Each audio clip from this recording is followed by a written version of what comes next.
Buenas tardes, Iglesia. Dios les bendiga en este miércoles 15 de septiembre. Es un día muy especial como mexicanos para nuestro país.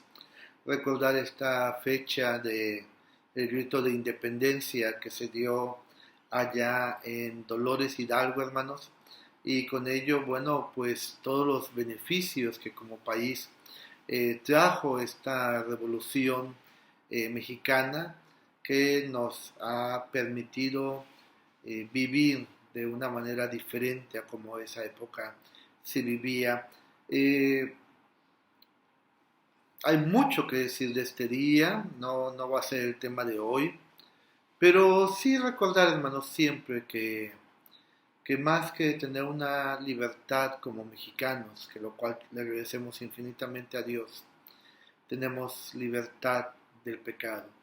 Cristo vino para morir en la cruz del Calvario y hacernos libres. Y eso, hermanos, es mucho mayor que lo que hoy podemos celebrar de manera secular como mexicanos, lo cual no menospreciamos en ningún momento, al contrario, gracias damos a Dios por ello, pero aún mucho más debemos de celebrar la independencia que Cristo nos dio del pecado. Así que son bienvenidos, hermanos, a este estudio bíblico en este día tan patrio, tan mexicano, miércoles 15 de septiembre. Dios les bendiga, nos da mucho gusto, hermanos, saludarles y, hermanos, pues continuar con los estudios de la palabra de nuestro Dios que tenemos, hermanos, para seguir creciendo, seguir caminando tomados de Dios, hermanos, seguirle conociendo y adorarle y obedecerle como Él quiere que lo hagamos. Así que reciban un saludo todos ustedes de la Iglesia Dios con nosotros en Ciudad Mante, en Quintero también.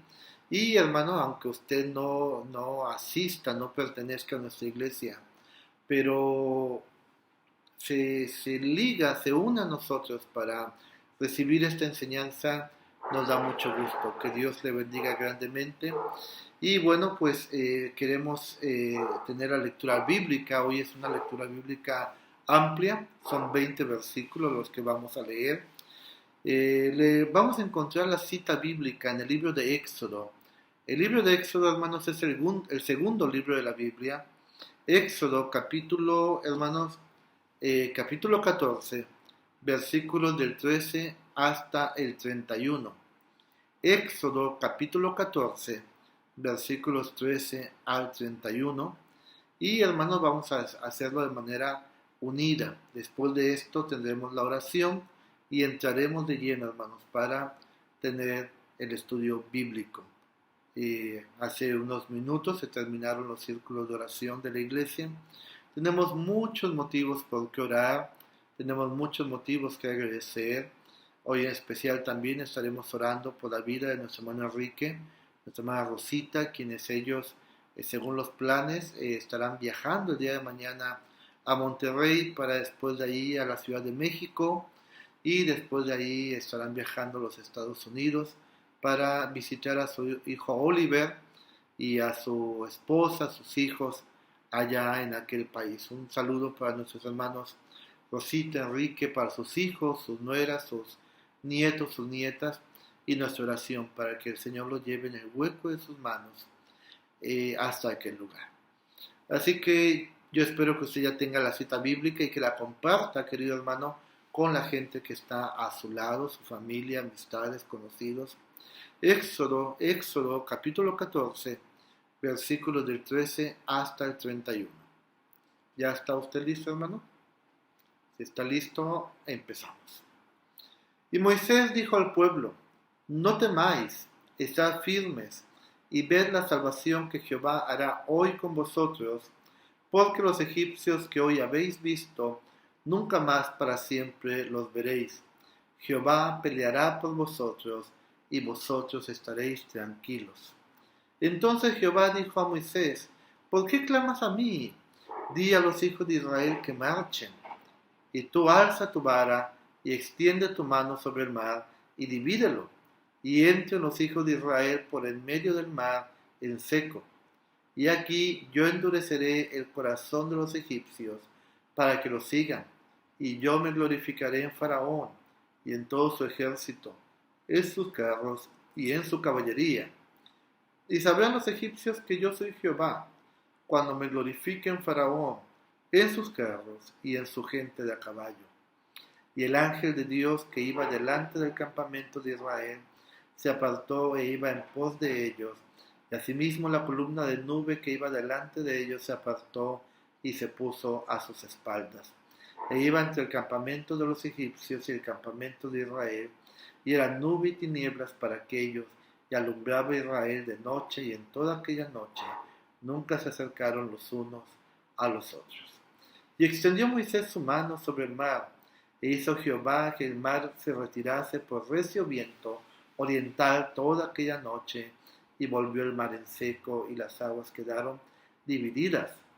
Entonces los hijos de Israel entraron por en medio del mar en seco, teniendo las aguas como muro a su derecha y a su izquierda.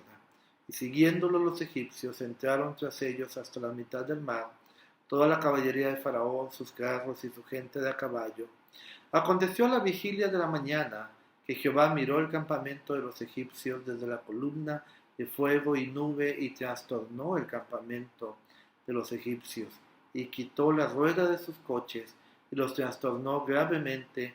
Entonces los egipcios dijeron: huyamos de delante de Israel, porque Jehová pelea por ellos contra los egipcios. Y Jehová dijo a Moisés: extiende tu mano sobre el mar, para que las aguas vuelvan sobre los egipcios, sobre sus coches y sobre su caballería.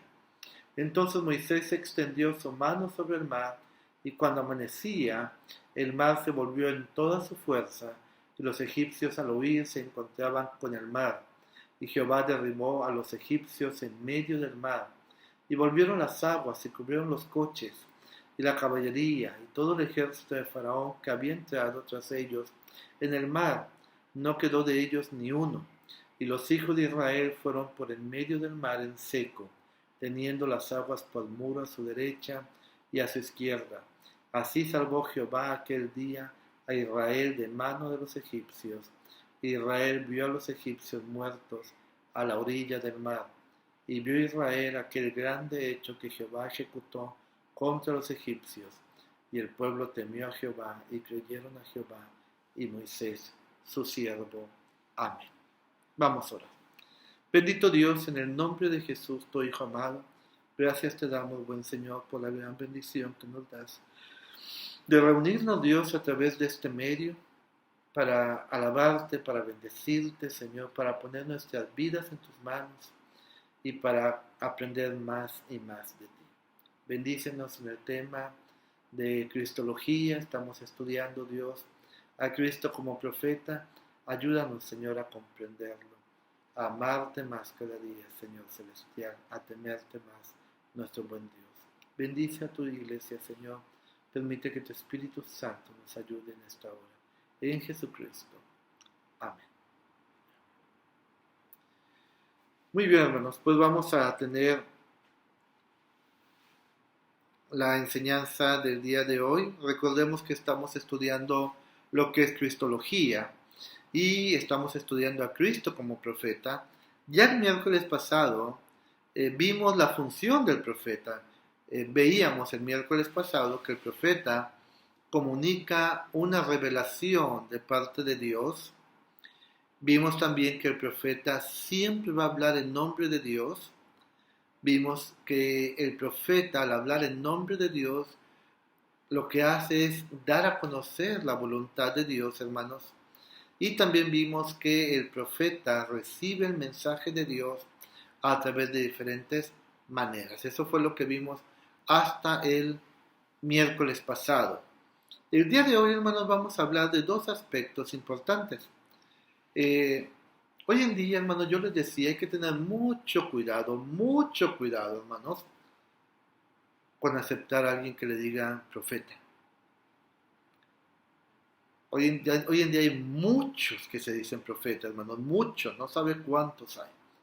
Aquí en la zona de Tampico Madero hay varios que se han autoproclamado, autodenominado profetas, y honestamente lo digo abiertamente y con las pruebas en las manos, no lo son.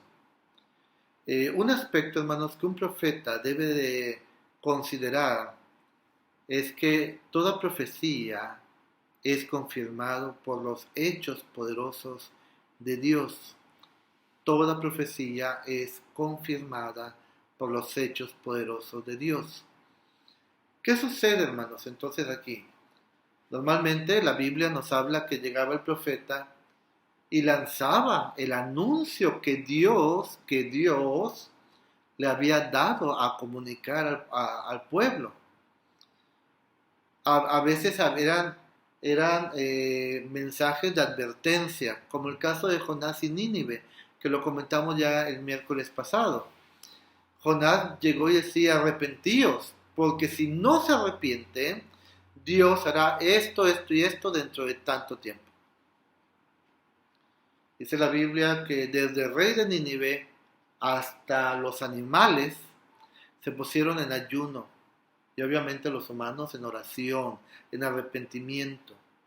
Y Dios perdonó a la ciudad y al imperio de Nínive. O sea, ¿qué pasó? ¿Dios no cumplió? No, sí. Dios mandó un mensaje de advertencia. Si no se arrepienten, haré esto. Hay otras ocasiones en que Dios dice directamente, voy a hacer esto. No lanza un mensaje de advertencia.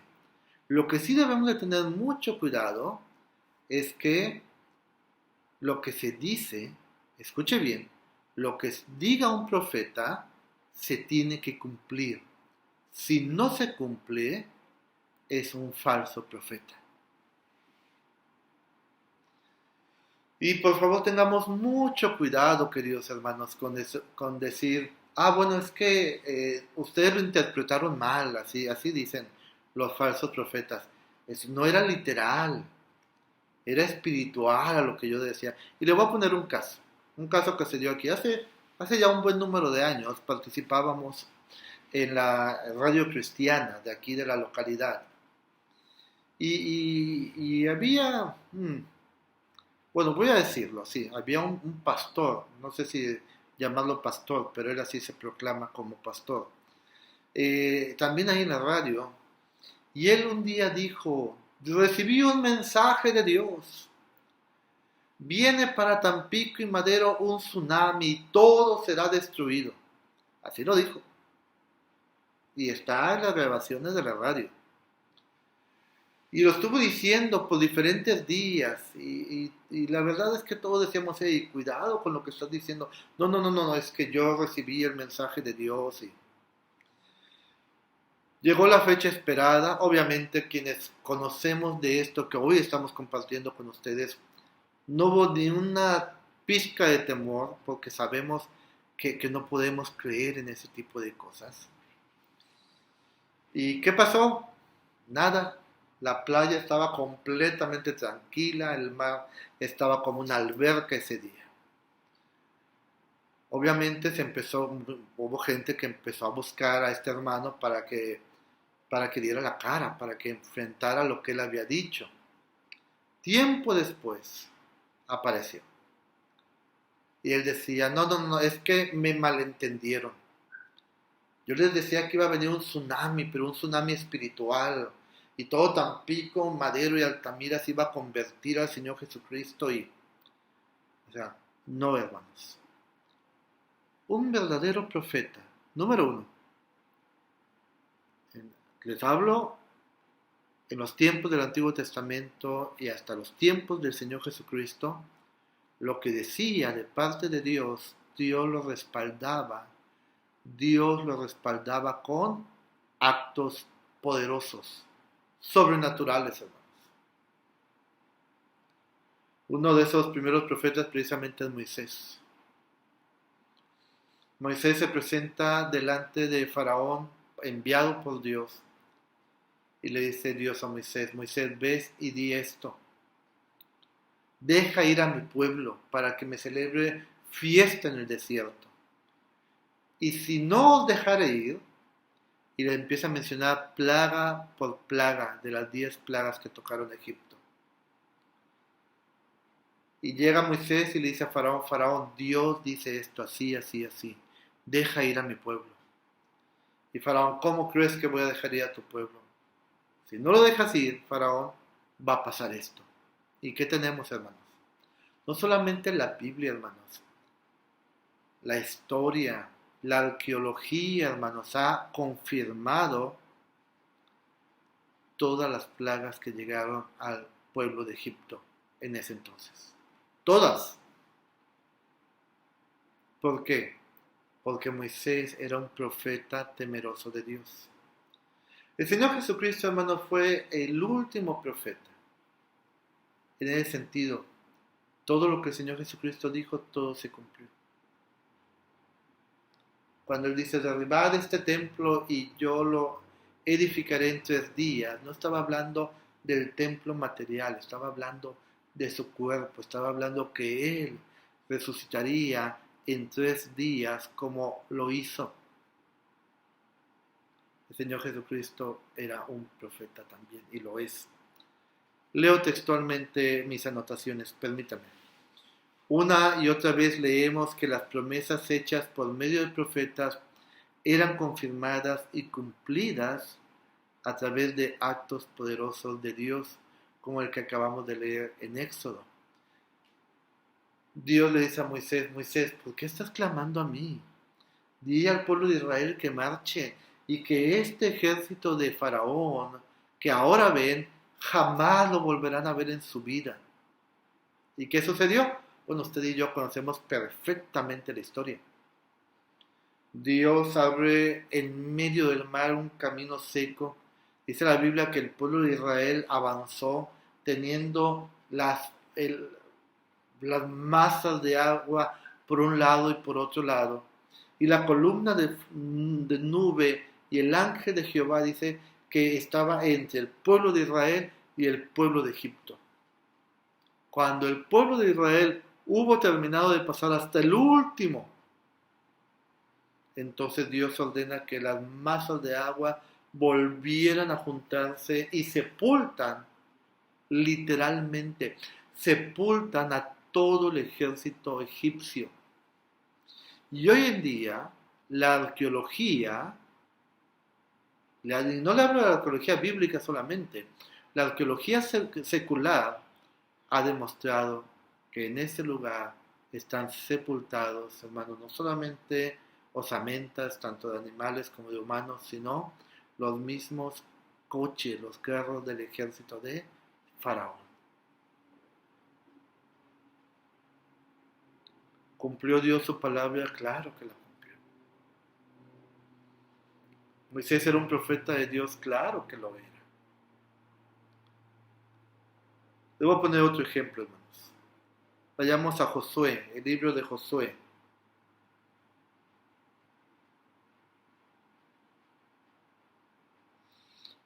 Seguimos en el Antiguo Testamento. Josué, hermanos, está inmediatamente después de Deuteronomio. Es decir, es el 6.º libro de la Biblia. Josué capítulo 21.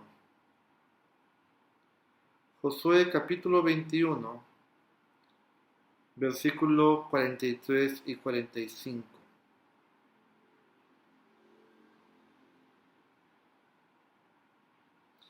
Josué capítulo 21, versículos 43 y 45.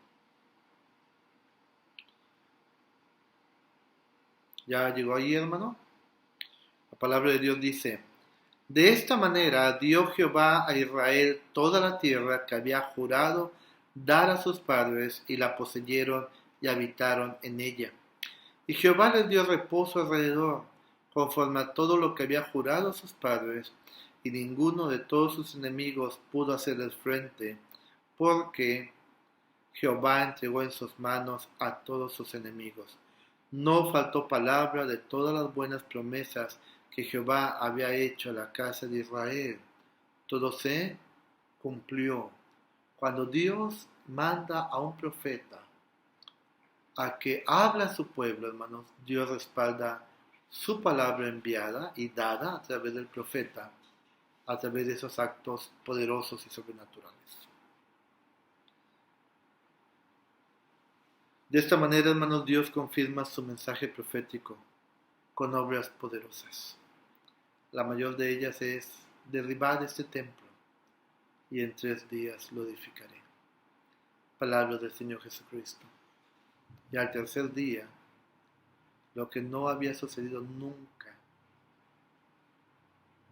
el Señor Jesucristo resucita para cumplir con el propósito de Dios, para darnos salvación y darnos vida eterna. Así que, hermanos, un aspecto dentro del el oficio profético de Jesús es que todo lo que Él dijo, hermanos, se ha cumplido y se cumplirá. Aquí, hermanos, el Señor Jesucristo dijo: el cielo y la tierra pasarán, pero mis palabras no pasarán. Ni una jota, ni una tilde, hermanos, podrán pasar. Es decir, podrán no cumplirse.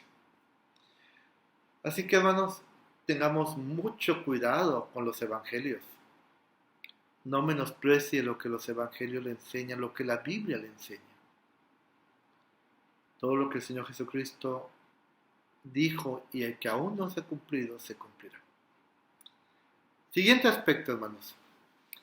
Estamos hablando del oficio profético del Señor Jesucristo. Otro aspecto de los aspectos proféticos es: las profecías tienen elementos predictivos. Las profecías tienen elementos predictivos. Les leo lo que significa predictivo. La predicción del futuro era solo una parte incidental en la obra del profeta, porque algunas de las comunicaciones que recibió se referían a acontecimientos futuros. Las predicciones proféticas no tenían el propósito de revelar sucesos futuros ambiguos, como la adivinación o el averiguar asuntos humanos, como el porvenir acerca del matrimonio, el empleo, los hijos, las enfermedades, etc. Es decir, no confundamos, hermanos, un profeta con un falso vidente. ¿Y por qué digo falso? Porque Dios a nadie le ha dado la capacidad de ver el futuro, hermanos, y menos con estas intenciones. ¿Cuánta gente? Déjenme encontrar un calificativo no ofensivo. ¿Cuánta gente bien intencionada, pero muy ingenua, va y busca a adivinos, a brujos, a quienes leen las cartas, para que le den el número que va a caer en la lotería? O si el muchacho con el que está saliendo se va a casar con él. Cosas tan absurdas como esa. No, hermanos, no confunda. El oficio del profeta es únicamente dado por Dios a esos varones tan especiales. Y eso, en el Antiguo Testamento y el último Jesús, con el único propósito de hablar aspectos que harían bien a su pueblo. No estamos hablando de aspectos egoístas, humanos, superficiales, vanidosos, no. Estamos hablando de aspecto espiritual, el aspecto de comunión de Dios con su pueblo y del pueblo con Dios. Así que, hermanos, el aspecto profético contenía 2 elementos comunes. Uno, eran predicciones de juicio. Las parábolas del Señor Jesucristo, muchas fueron predicciones de juicio, como la parábola de la higuera. Jesucristo viene y busca.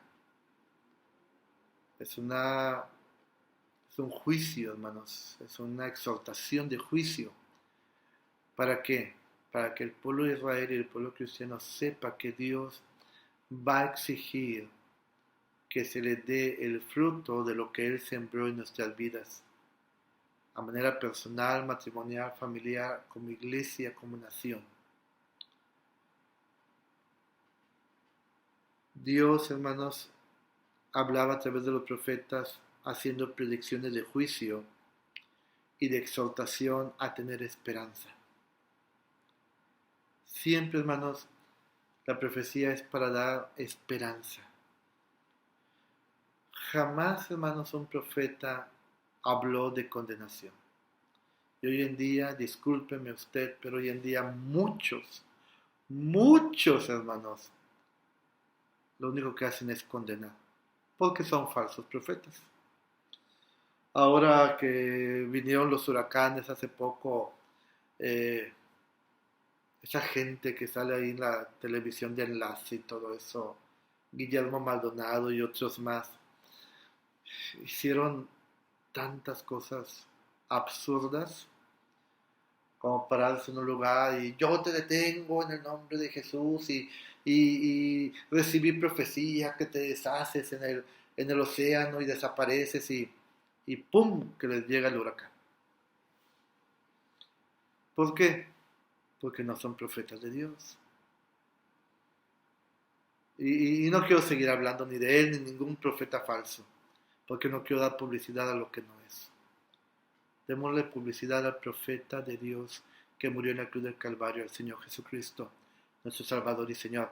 De Él sí hablemos todo, de los demás nada. Y tengamos cuidado con excusarlos. No, bueno, pues es que no quiso decir eso. No, sí lo quiso decir. Como también contra el COVID. Hermanos, son profetas falsos. Un verdadero profeta, hermano, solamente habla de una predicción de juicio y de una exhortación a tener esperanza. El ejemplo más claro, les leo literal lo que escribí, el ejemplo más claro de ello eran los profetas del Antiguo Testamento, quienes proclamaban juicio a los reinos de Israel y de Judá, por si es que no se volvían de sus pecados. Pero también exhortaban a creer en la misericordia de Dios y en su propósito redentor. Acompáñenme a leer Samuel, el primer libro de Samuel.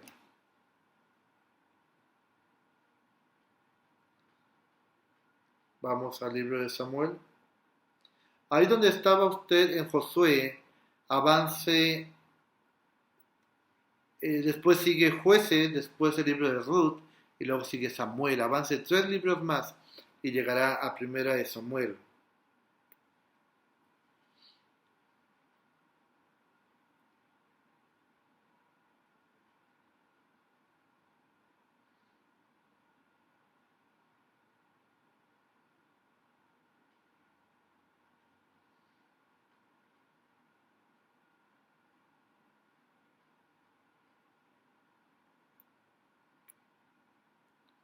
Ya llegó ahí, hermano. Yo lo estoy esperando.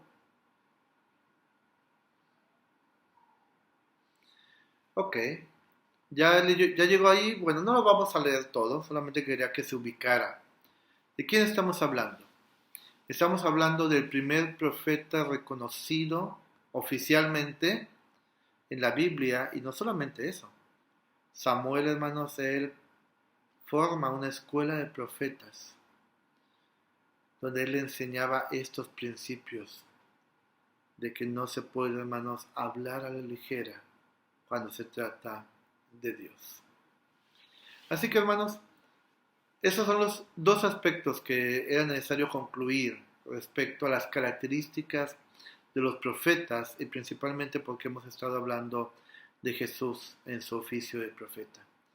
El Señor Jesucristo habló mucho en los evangelios de exaltación, de juicio y de esperanza que Él había venido a traer. Por eso, hermanos, es que Él es profeta, el príncipe de los profetas.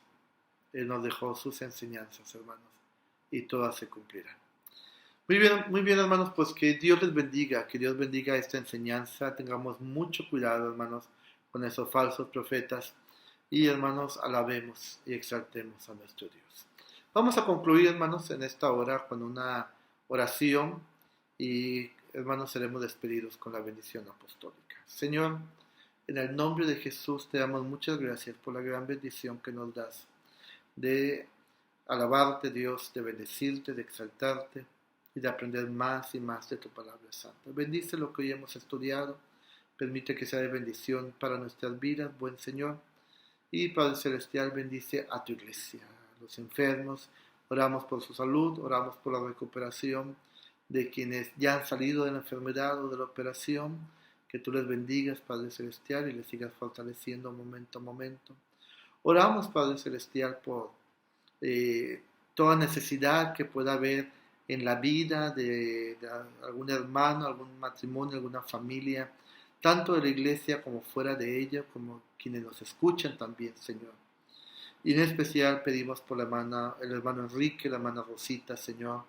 El día de mañana empezarán su viaje a Monterrey, de ahí a México y de ahí a los Estados Unidos, hasta llegar con su hijo Oliver. Bendíceles, Señor, a nuestros hermanos, llévales con todo bien, limpia el camino para ellos. Padre Santísimo, bendice a su hijo Oliver, que lo recibirá allá, junto a su esposa, a sus hijos, y bendice a su hijo Sergio, que queda en la ciudad de Monterrey también, junto a su esposa, a sus hijos, Padre Celestial. En el nombre de Jesús te lo pedimos, bendice a tu iglesia, Señor, cuídanos, protégenos a todos, Padre Celestial, y guíanos siempre en tu Espíritu Santo, en Jesucristo. Y ahora, mis amados hermanos, la gracia de nuestro Señor y Salvador Jesucristo, el amor de Dios y la comunión con su Santo y Divino Espíritu sea con ustedes, sea con sus familias, sea con nuestra amada Iglesia Dios con nosotros, de Ciudad Mante, y con todo el pueblo del Señor, ahora y siempre. Amén. Dios les bendiga, hermanos. Nos vemos próximo domingo, desde las 10 de la mañana. Estamos ya en la casa de nuestro Dios. Bendiciones.